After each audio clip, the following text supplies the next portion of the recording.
రావాలి. ఒక్క నిమిషం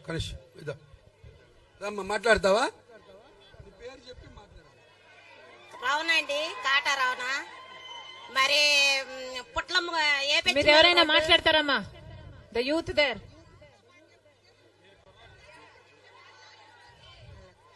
నమస్తే అమ్మా. ఏబెచ్చిమిల్ రోడ్డు పుట్లమ్మ గట్టు మా ఏరియా.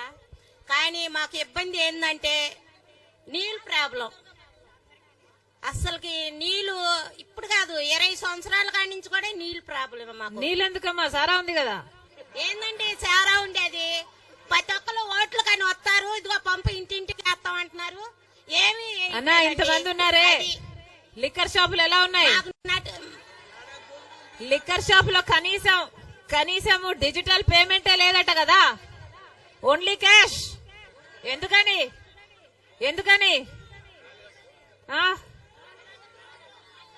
అదే మాట్లాడండి. జగనన్న గారు ఏం చెప్పారో తెలుసా? పూర్తి మద్యపాన నిషేధం అన్నాడు. పూర్తి మద్యపాన నిషేధం చేయకపోతే ఇంకోసారి వచ్చి ఓట్లు కూడా అడగను అన్నాడు.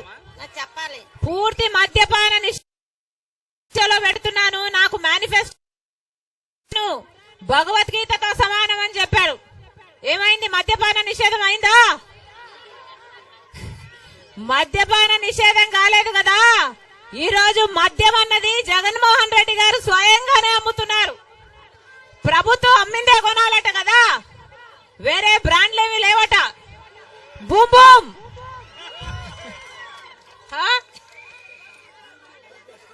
బ్లాక్ బస్టర్, 3 క్యాపిటల్, అన్ని వాగ్దానాలు ఎక్కడ నెరవేరాయి అంటే మన లిక్కర్ షాప్ లోనే నెరవేరాయి. డిఎస్సి కూడా ప్రెసిడెంట్ మెడల్ బాగుందమ్మా. జగనన్నకు ఓటేస్తే ఏమైంది? ఈరోజు ఆ కల్తీ మందు తాగి మన రాష్ట్రంలో 25% ఎక్కువ గుండెలు, లివర్ చెడిపోయి చచ్చిపోతున్న వాళ్ళు మన రాష్ట్రంలో 25% ఎక్కువ. అన్నా ఆలోచించండి. ఉట్టి క్యాషే అంట, డిజిటల్ పేమెంట్స్ లేవు. ఉట్టి క్యాష్ అంటే అసలు ట్యాక్సులు ఎక్కడ పోతున్నాయో, స్టేట్ ట్యాక్స్ ఏంటో, సెంట్రల్ ట్యాక్స్ ఏంటో ఎవరికి అత్తాపత్తా లేదు. ఎంత మద్యం అమ్ముతున్నాము, ఎంత మద్యం ట్యాక్సులుగా పోతుందో ఏదీ లేదు. మొత్తం అంతా లిక్కర్ మాఫియాగా తయారైంది. ఏమో ఆలోచించండి. మళ్ళీ ఈ ప్రభుత్వం కావాలో లేదో ఆలోచించండి అమ్మా. మాకు మటుకు మేము నైట్ 9ంటికి వదులుతారు నీళ్లు. ఆడవాళ్ళు మటుకు పంపుల కాడ మటుకు కొట్టుకుంటారు. ఇంటికి వచ్చి 2 బిందెలు కూడా వస్తాం కానా కష్టం. నీళ్లు మటుకు ప్రాబ్లం అండి. ఈ ఏరియా నుంచి ఏబెచ్చిమిల్ రోడ్డు మీద నుంచి పుట్లమ్మ గట్టు లోన్ దాకా నీళ్లు ప్రాబ్లం మాకు. అది ఇంటింటికి పంపేస్తాం అన్నారు 5 సంవత్సరాల కింద. ఎవరు చంద్రబాబు గెలిచిన కాడి నుంచి ఇంటింటికి పంపు అన్నారు. ప్రతి ఇంటికి కూడా మాకు పంపులు లేవు. ప్రతి ఊళ్ళో చూడండి, ప్రతి ఇంటికి పంపులు. ఈ ఏరియాలో ఎందుకనే పంపులు లేకుండా ఉంటారు. మరి ఎందుకనే ఏంటో మాకు తెలియదండి.